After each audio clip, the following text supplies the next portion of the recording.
अस्सलाम वालेकुम व्यूअर्स। दोस्तों, अगर आपके पास भी इस तरह का इन्वर्टर फ़ैन है जिसे एसी डीसी फ़ैन भी कहते हैं, अगर उसमें कोई किसी किस्म का मसला है, वो डीसी पे चलता है या एसी पे नहीं चलता है, अगर एसी पे चलता है या डीसी पे नहीं चलता, या वो झटके मारता है, या वो किसी किस्म का बीप देकर आगे से नहीं चलता, या वो किसी डंडे के साथ हिलाकर चलाना पड़ता है, किसी किस्म का भी कोई मसला हो पीसीबी कार्ड के मतलब, तो आप इस वीडियो में उसका सलूशन देख सकते हैं।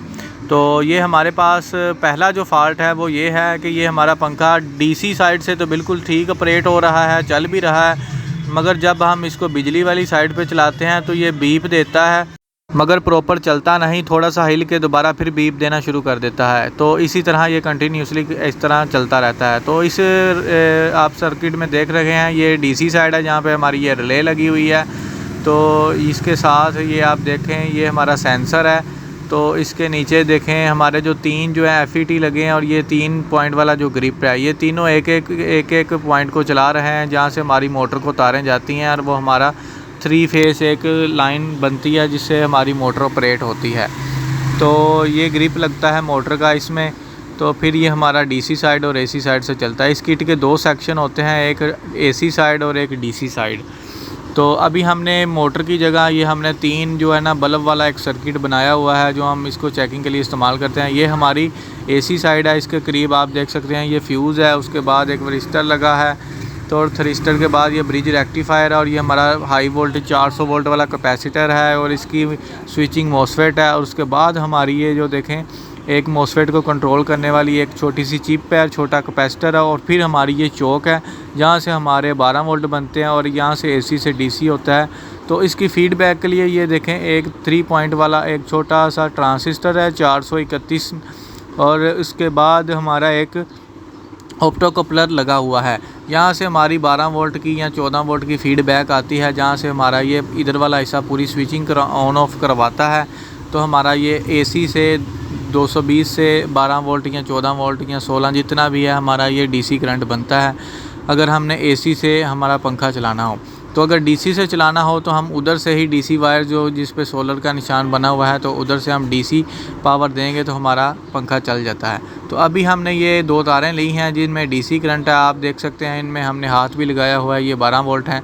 जैसे ही हम इसको डीसी साइड पे पुट करते हैं तो आप देखेंगे कुछ देर बाद हमारा जो ये बल्ब है ये ग्लो हो जाएगा, यानी कि हमारा जो पंखा है वो डीसी साइड पे हमारा बिल्कुल ठीक चल रहा है। यहाँ पर एक बात आपको याद रखनी चाहिए, ये जो तीनों बल्ब हैं ये फ़ौरन नहीं चलने चाहिए, और ये आपस में ब्लिंक करने चाहिए एक के बाद एक, और फिर एंड पे जाके स्टेबल हो जाने चाहिए। अभी यहाँ तक तो हमें समझ आ गई, हमारा जो डीसी सर्किट है वो बिल्कुल ठीक है और वो ऑपरेट भी बिल्कुल सही हो रहा है। तो अब इसको एसी साइड को हम चेक करेंगे कि आया कि उसमें क्या मसला है। अब हमने ये एसी 220 वोल्ट वाली तारें पकड़ी हैं, तो इसको हम एहतियात से इधर से इनपुट देंगे। तो जैसे ही हमने एसी 220 वोल्ट इस पर अप्लाई किए, तो थोड़ी देर बाद ये आप देखें हल्के से बल्ब ग्लो होंगे, और फिर फ़ौरन ये बंद हो जाएगा। ये देखें झटके से थोड़ा सा इसने ऑन किया, लेकिन फ़ौरन ये बंद हो गया।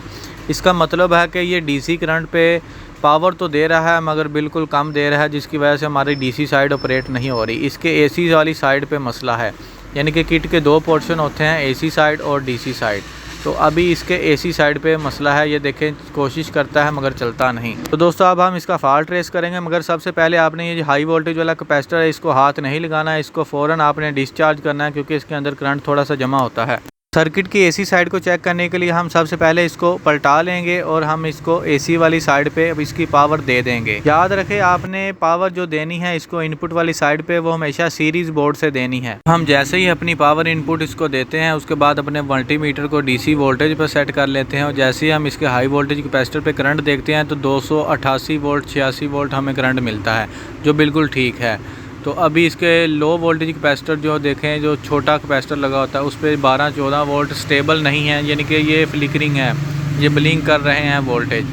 तो अगर इसकी आउटपुट को देखें जहाँ पे रिले लगी हुई है, तो वो वोल्टेज डीसी हमारे पास वो भी देखें फ्लिकरिंग कर रहे हैं, यानी कि वो भी फ्लक्चुएशन में हैं, यानी कि स्टेबल नहीं है, 15 12 15। इसी वजह से हमारा ये वोल्टेज पूरा डीसी साइड को नहीं मिल रहा, तो हमारे जो सर्किट है डीसी वो ऑपरेट ही नहीं हो रहा। यानी कि हमारा एसी साइड चल तो रही है, ये इसमें ब्लास्ट का कोई मसला नहीं है, ये चल तो रही है मगर इसकी प्रॉपर वोल्टेज नहीं। तो इसका जब प्रॉपर वोल्टेज ना हो तो इसके दो मसले होते हैं। एक तो हमारा ये ऑप्टोकपलर वाली साइड है जहाँ से फीडबैक आता है, और दूसरा हमारा ये चौक के पास छोटा सा हमारा जो कैपेसिटर लगा होता है उसका। तो अभी हम ऑप्टोकपलर को देखेंगे, मल्टीमीटर को डायोड मोड पे रख के, तो ये देखें दोनों साइड से हमारी वैल्यू आ रही है, किसी साइड से ये शॉर्ट नहीं है। ठीक है, तो ये हमारा ऑप्टोकपलर बिल्कुल ठीक है। इसी तरह इसके पास एक छोटा सा हमारा 3 पिन वाला ट्रांजिस्टर लगा होता है TL431, जिसका मुतबादल होता है। अगर हम इस 431 SMD को देखें, SOP को, तो ये देखें एक पॉइंट पे कोई वैल्यू नहीं शो कर रहा, जबकि दूसरी साइड पे ये वैल्यू शो करेगा। तो अगर हम अपनी नोब्स को उल्टा कर भी देखें तो तब भी वे एक साइड पे वैल्यू नहीं शो करता। तो पहला मसला हमारा इसमें होगा। तो अभी हम इसको TL जो 431 है, इस कंपोनेंट को प्रॉपर चेक करने के बाद इसको उतारेंगे, रिमूव करेंगे, और इसके बाद हम फिर इसको चेंज करेंगे। तो अगर आपको इसका तरीका बताएं तो ये देखें इसकी 3 पिनें होती हैं, 3 लेग्स होती हैं। ये सामने वाली 2 जो हैं वो इस पॉइंट के साथ वैल्यू देनी चाहिए, मगर ये दोनों में से ये वाली इस पॉइंट के साथ वैल्यू नहीं दे रही, ये एक वाली साइड पे।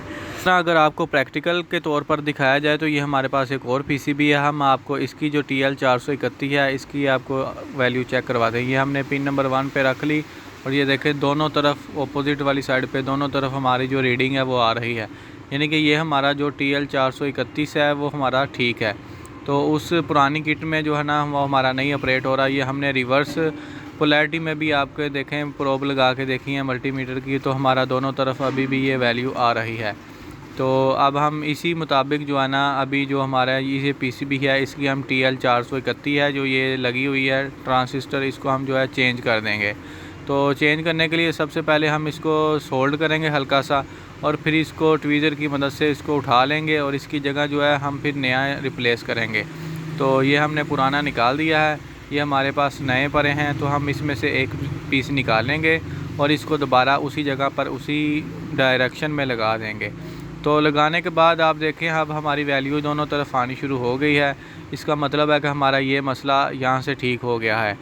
तो इसकी फ़र्दर हम जो चेकिंग करेंगे तो वो उसका आपको रिज़ल्ट भी बताएंगे। ये देखें अब दोनों तरफ प्रोब लगाने से हमारा इसका वैल्यू आना शुरू हो गया है।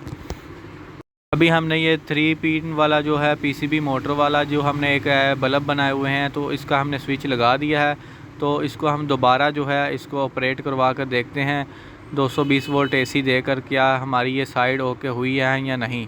तो हम इसको दोबारा जो देखें हम इसको पावर देने लगे हैं। जैसे ही हम इसको पावर देते हैं तो हम अपना रिज़ल्ट देखते हैं कि थोड़े से हमारे ब्लिंक हुए हैं बल्ब, लेकिन पूरे ग्लो नहीं हुए, यानी कि हमारा फ़ॉल्ट अभी तक रिपेयर नहीं हुआ, अभी तक फ़ॉल्ट ठीक नहीं हुआ।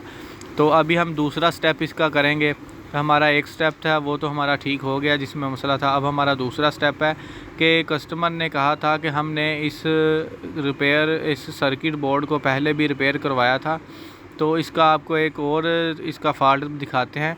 ये जो हमारा छोटा IC लगा ना, जो हमारा जो फीडबैक को कंट्रोल करता है, जो इसकी स्विचिंग को कंट्रोल करता है, तो ये देखें ये IC के साथ ये हमारा कैपेसिटर लगा हुआ है। अगर इस कैपेसिटर से देखें ये जो ऑप्टोकपलर से सिग्नल आता है तो ये कैपेसिटर ही गलत लगा हुआ है। जैसे कि ये PCB में देखें 10 माइक्रोफैराड और 50 वोल्ट का लगा हुआ है, और इसमें देखें ये 250 वोल्ट का लगा हुआ है और जिसमें सिर्फ 3 माइक्रोफैराड है, यानी कि 3 UF है, यानी कि इसकी स्टोरेज बहुत कम है। तो इसीलिए ये हमारा PCB ऑन नहीं हो रहा। ये कैपेसिटर किसी ने चेंज किया हुआ है। ये एक तो हाई वोल्टेज का लगाया हुआ है, हालांकि इसमें सिर्फ 50 वोल्ट का लगता है, और ये 250 वोल्ट का लगा हुआ है। ये देखें हमने उतार के भी आपको दिखाया। तो ये कैपेसिटर स्टोर ही नहीं कर रहा लो वोल्टेज की एनर्जी, इसीलिए हमारा सर्किट ऑन नहीं हो रहा। तो हमने इसको प्रॉपर जो है 50 वोल्ट और 10 माइक्रोफैराड वाला लगा दिया है। तो अभी हम अपना सर्किट को दोबारा चेक करते हैं कि इस छोटी सी किसी कारीगर की गलती की वजह से हमारा जो PCB है वो नहीं चल रहा। हो सकता है जब उसने लगाया तो वो थोड़ा बहुत चल गया हो, लेकिन यह है कि वक्त के साथ साथ उसके माइक्रोफैराड चूँकि कम थे तो वो बिल्कुल कम होते होते बिल्कुल ही बंद हो गया। तो अब हम इसको दोबारा पावर देंगे और पीछे से स्विच हम अपना ऑन करेंगे, तो देखेंगे हमारा सर्किट कैसा ऑन होता है कि नहीं। तो अब हमने कैपेसिटर चेंज करने के बाद इसको पावर दे दी है। तो ये देखें हमारा बिल्कुल 3 फेस जो हमारा है 1/1 बल्ब जो है ग्लो होते होते झटकों के साथ और फिर स्टेबल हो गया है। यानी कि तीनों बल्ब इकट्ठे नहीं चलने चाहिए, इनको आपस में ओसिलेशन होनी चाहिए। पहले वन, फिर अगला, दूसरा, फिर तीसरा, और फिर आस्ता आस्ता इकट्ठे। ये देखें, हमने ये जो मोटर वाली 3 टांगें थी, जो 3 पिन वाला ग्रिप लगा था, उसकी हमने सोल्ड करके 3 वायर्स ही बाहर निकाल ली हैं, क्योंकि हमें लग रहा था कि ये हमारा जो ग्रिप है वो अनकरीब जलने वाला है। दोस्तों, अगर इस तरह का मसला हो, यहाँ से तार स्पार्क कर गई हो, तो इसका 100% सोल्यूशन ये है कि आप इसको सोल्ड करके तारों को डायरेक्ट लगा दें, क्योंकि ये ग्रिप आए दिन जल जाता है। इस जलने की वजह ये होती है कि अक्सर पंखा जो है हमारा वो झटके दे के बंद हो जाता है। कई बार पंखा डंडे के साथ या स्टिक के साथ हिलाने से चलता है, तो वो सारे फॉल्ट इस ग्रिप की वजह से आते हैं। तो इस सर्किट की वजह से इस तरह मसला नहीं होता जितना इस ग्रिप की वजह से पंखे को हिला कर चलाना पड़ता है।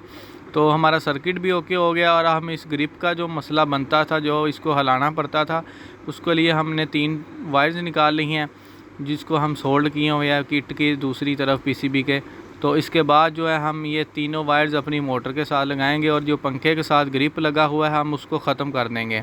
ये जो ग्रिप है, हम इसको थोड़ी थोड़ी वायर्स छोड़कर, जहाँ तक हमारी वायर डैमेज हो गई हैं हीट अप से, उसको छोड़कर इसको जो है हम काट कर, तो हमारा वो जो ग्रिप है वो लगा देंगे।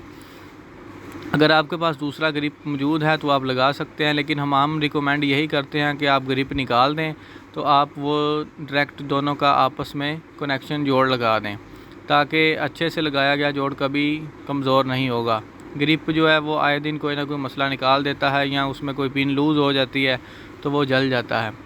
तो इसमें अगर आप इस तरह करते हैं तो आपको एक और मसला भी थोड़ा सा देखने को मिलेगा कि आपका पंखा बाज़ औक़ात रिवर्स चलना शुरू हो जाता है, यानी कि वो उल्टा घूमना शुरू हो जाता है, वो फिर नीचे हवा नहीं देता। तो इसका सबसे बेहतरीन हल है, आपने परेशान नहीं होना। आपने तीनों में से कोई भी एक वायर किसी भी वायर के साथ एक फ़िक्स कर देनी है, और उसके ऊपर आपने इंसुलेशन टेप लगा देनी है, जबकि 2 वायर्स को आपने आर्जी तौर पर एक दूसरे से टच करना है। ये देखिए, हमने किसी भी एक वायर्स को फ़िक्स कर दिया है और 2 वायर्स को हमने आर्जी तौर पर जोड़ा है। तो जोड़ने के बाद हम इसको चलाएंगे, तो अगर तो हमारा पंखा बिल्कुल सीधे डायरेक्शन में हुआ तो हम फिर इनको पक्का कर देंगे। अगर हमारा पंखे की डायरेक्शन उल्टी हुई तो हम फिर इन दोनों को आपस में पोलैरिटी को चेंज करेंगे, यानी कि एक तार हमारी मोटर की लगी रहेगी, 2 तारों को हम आपस में चेंज कर देंगे, तो हमारे जो चक्कर हैं पंखे के वो सीधे हो जाएंगे। अगर उल्टे हैं तो सीधे, अगर सीधे हैं तो उल्टे। तो अभी हमारे सीधे हैं, तो अब हम इनको इसी तरह जो है हम पक्का कर देंगे। अगर ये हमारे पंखे के चक्कर उल्टे होते तो हम दोनों तार को, ये ब्लैक और ब्लू को आपस में चेंज कर देते, ब्लू की जगह ब्लैक और ब्लैक की जगह ब्लू। जब भी कभी किस तरह का मसला आए, आपने एक पंखे की तार को लगा रहने देना है, 2 को आपस में चेंज करना है, तो आपके पंखे के चक्कर सीधे हो जाएंगे। तो उसके बाद हमने ये देखे मुकम्मल फ़िटिंग कर दी है पंखे में। ये जो इसकी नीचे एक डाई है किट की, इसको भी हम फिट कर देंगे और हमारा पंखा बिल्कुल ओके हो जाएगा। इसके साथ दें हमें इजाज़त। वीडियो अच्छी लगी तो वीडियो को लाइक और चैनल को सब्सक्राइब करें। कोई सवाल हो तो कमेंट में पूछिए।